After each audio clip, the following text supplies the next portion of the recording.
A war. This is war right now. I think it's an operation. And with that, Republicans are refusing to work yet again. Yep, as you know, the MAGA Republicans have effectively shut down the House of Representatives right now. Where are they going while the American people need to understand what the hell is happening with this war on Iran, this unlawful war where American soldiers, American service members are losing? Stephen Colbert and Robert De Niro exposed Trump on live TV. From Colbert's February 17, 2026 monologue revealing CBS blocked his interview with James Tallarico due to Trump FCC threats, to Colbert saying Donald Trump's administration wants to silence anyone who says anything bad about Trump on TV, to Colbert crumpling CBS's denial statement in a dog poop bag on February 18, 2026, saying, "I'm just so surprised that this giant global corporation would not stand up to their lives, where our economy is tanking, where it's the largest oil shock in world history." Well, the MAGA Republicans have went to Doral in Miami. They're in Donald Trump's resort as we speak. They are taking a vacation, a MAGA Republican retreat. I kid you not, that is where they are at right now. MAGA Mike left the house, you saw him right there, and then they all went to Doral to hang with Donald Trump. To Colbert posting the banned interview on YouTube where it got over 6 million views, bypassing FCC censorship, to FCC Chair Brendan Carr eliminating the bona fide news exemption for late-night shows in January 2025, saying, "If you're fake news, you're not going to qualify," to Robert De Niro's February 20th, 2025 late show interview naming Capitol Police officers Michael Fanone, Aquilino Ganell, Harry Dunn, and Daniel Hodges as his American heroes after January 6th, to Colbert asking, "Can you imagine? Imagine if we lived in a world where everyone who attempted a coup went to jail."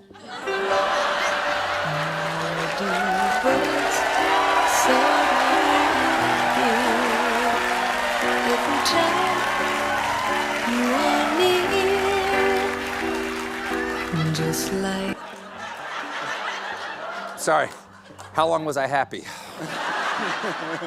Trump is also imposing a 25% tariff on India, saying, Excuse me? They lied on the oath? What are you saying? They're traitors. I don't know. I don't even know how to deal with you, my friend. I don't even know how to deal with you. They stood there. They didn't have to. And watch him golf. And they are doing events right now in the Donald J. Trump ballroom. MAGA Mike and all the MAGA influencers are going to be there, and they're going to be talking about how great they think everything is.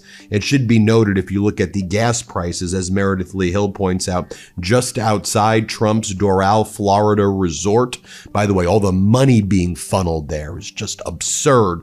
Being Capitol Police now and watching those people marching past you who want to deny that you served them that day, to the haunting silence between De Niro and Colbert after that question, to CBS canceling the Late Show ending May 2026 after Colbert called Paramount's Trump settlement a big fat bribe in July 2025.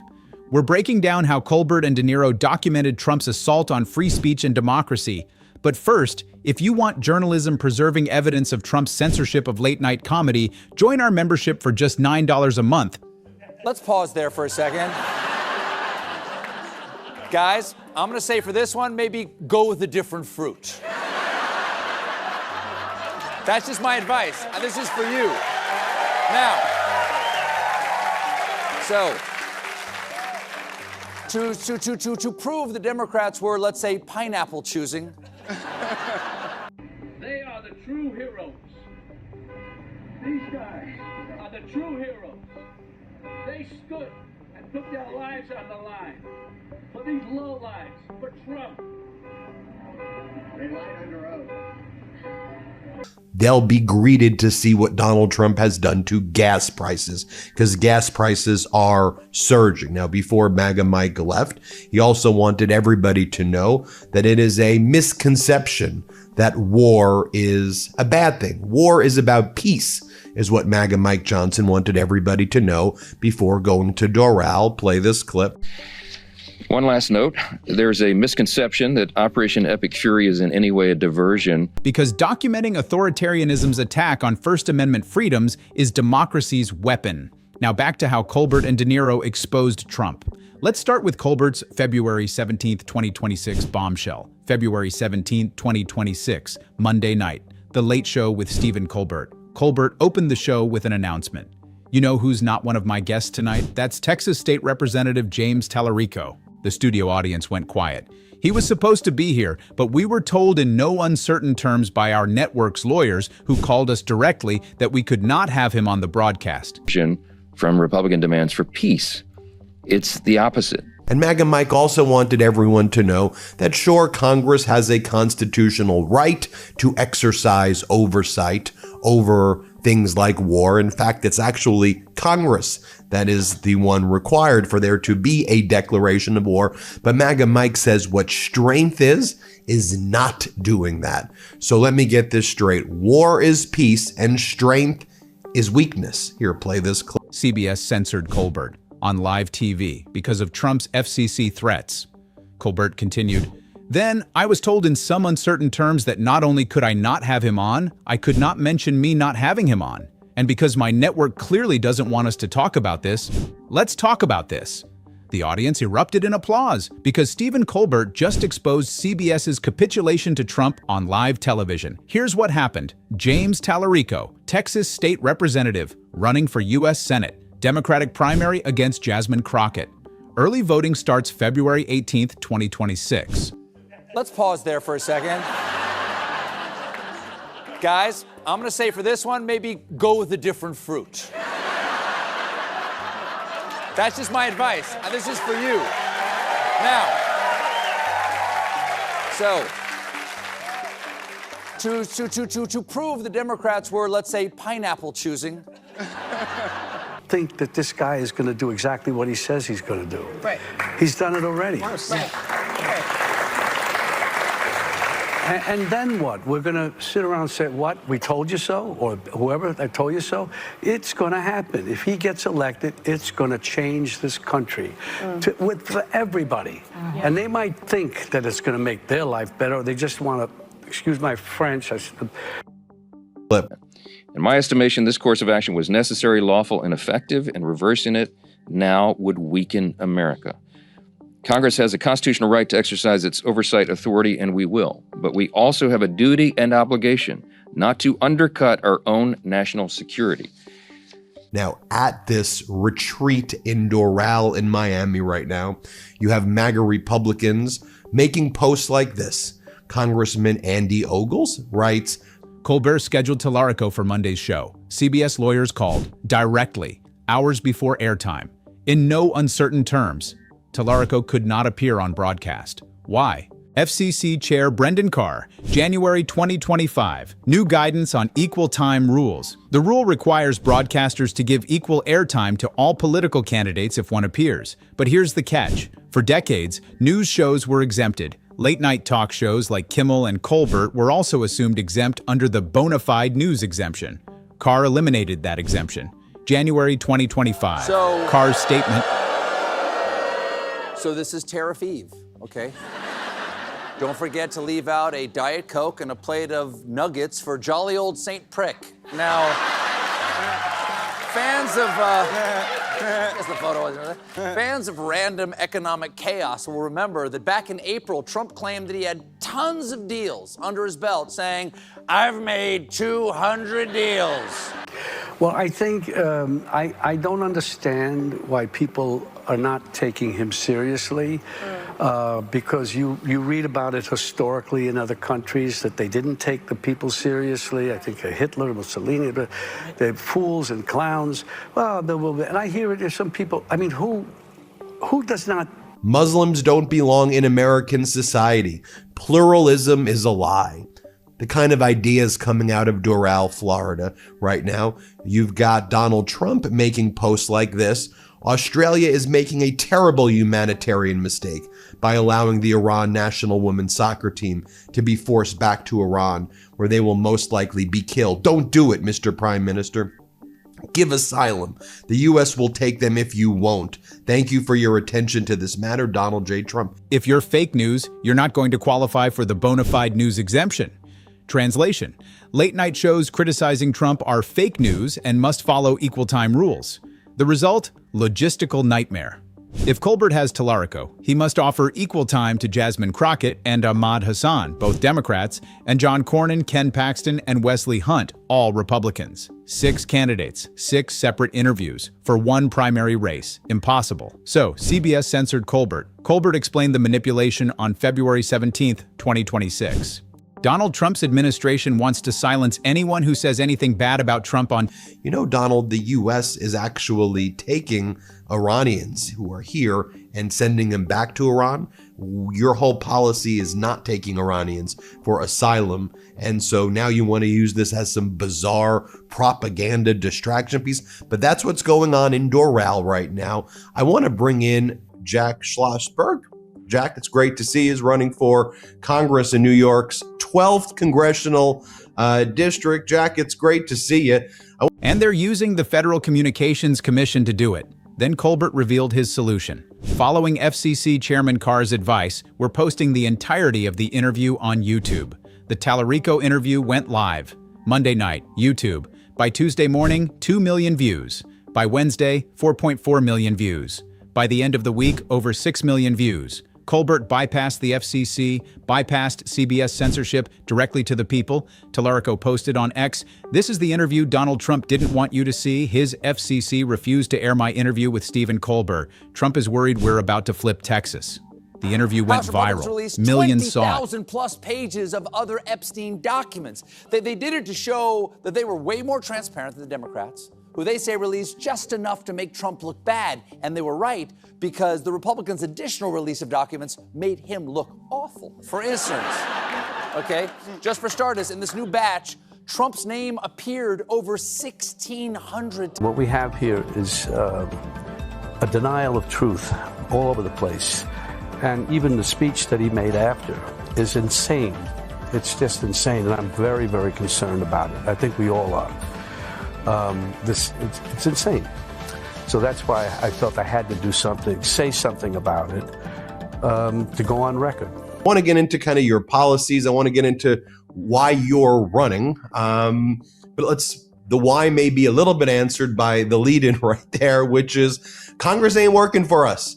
And they're out there vacationing and doing whatever the hell Donald Trump wants them to be doing. But it ain't helping us. Can you talk to us about that first?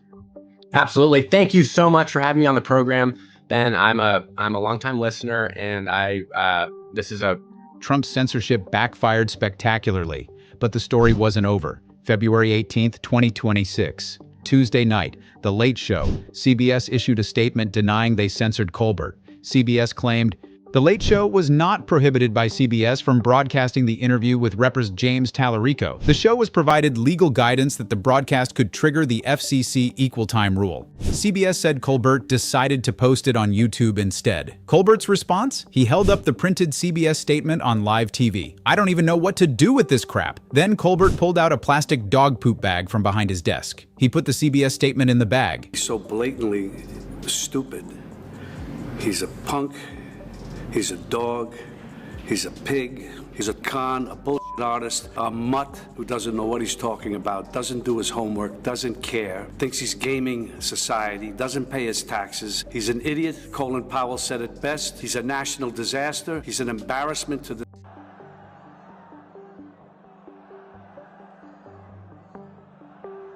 Here is another pro-government rally at the Imam Reza Shrine in Mashhad, Iran, protesting the U.S.-Israeli strikes. The Associated Press reported and filmed matching crowds chanting "Death to America" at other state-backed events in Tehran as well. Let's play this clip of what was going on there so you can see it for yourself. I'm so happy to be here with you, and thanks for all that you guys are doing to get the message out there. Yes, the Republican retreat. Our Congress isn't working for us, and that's a huge reason why I'm running. I think we need to get people in Congress who are going to shake things up, new generation with new energy, new creativity, and new ideas, and we need to be doing a lot better, because the problems that we're not solving every day that goes by are just things that we're going to have to deal with down the line. It's going to cost you and me time and money for the rest of our adult lives. Throwing it away. The audience went wild. Colbert continued, They know damn well that every word of my script last night was approved by CBS lawyers who, for the record, approve every script that goes on the air. Then Colbert delivered the critical line, "I'm just so surprised that this giant global corporation would not stand up to these bullies." The bullies, under Trump's White House and FCC, the giant global corporation, under Paramount Skydance, CBS's parent company. And here's why CBS capitulated. Paramount is trying to acquire Warner Bros. Discovery. The deal requires federal government approval. Trump's regulators control that approval. The time that we're missing right now and all the issues that we're not addressing. So I like the idea of a Republican retreat. I do think that the GOP is on its heels in many ways around the country. We've seen that from Democratic voters turning out in record numbers, and I think we're going to keep seeing that in the midterm elections. But I really want to say this, because yes, they're in retreat. They may be on their heels. Their policies are wildly unpopular. Gas prices are going to go up. Everything is more expensive for everybody, not just here in New York 12, where people are struggling. So Paramount is protecting the deal by censoring Colbert. FCC Commissioner Ana Gomez, the sole Democrat, called it out. Yet another troubling example of corporate capitulation in the face of this administration's broader campaign to censor and control speech. CBS is fully protected under the First Amendment to determine what interviews it airs, which makes its decision to yield to political pressure all the more disappointing. Corporate interests over First Amendment rights. That's where we are. And it gets worse. July 2025, CBS announced The Late Show would end in May 2026. The official reason? Purely a financial decision against a challenging backdrop in late night. No, I mean, it's fun, and doing SNL, you have to do it so you don't have time to think. So you're forced to say, look, I'll just enjoy it, go with it, and even if I make a mistake, it's okay. Yeah. When did you realize that you were funny? Well, even when my mother told me I was funny when I was a kid. So that's about when you knew. That was it. Yeah. Was it like Midnight Run or something? What was the first? Midnight Run was. I read the script. I said, "This is great. I'd love to do it. It'd be a lot of fun." Just think that they can raise a family here. People can't afford to pay their rent. Things are not good in New York 12 and around the country because our economy is not affordable. It's not affordable to live in New York and so many other places. But here's the real deal. Yes, a lot of this stuff is people are understanding that Trump is not for them, even if they thought he was. But we can't underestimate the stakes right now. This is our country's 250th anniversary. The real reason? Colbert called Paramount's Trump settlement a big fat bribe. July 2025. Paramount settled a lawsuit with Trump, paid him millions. Colbert exposed it on air, called it a bribe, accused Paramount of buying favor with Trump. 3 weeks later, CBS canceled The Late Show, ending in May 2026, after 11 years. And now, February 2026, CBS is censoring Colbert's political interviews to protect the Warner Bros. Discovery deal. This is authoritarianism, in real time, on American television. But Colbert isn't alone in exposing Trump. Robert De Niro has been doing it for years. February 20th, 2025.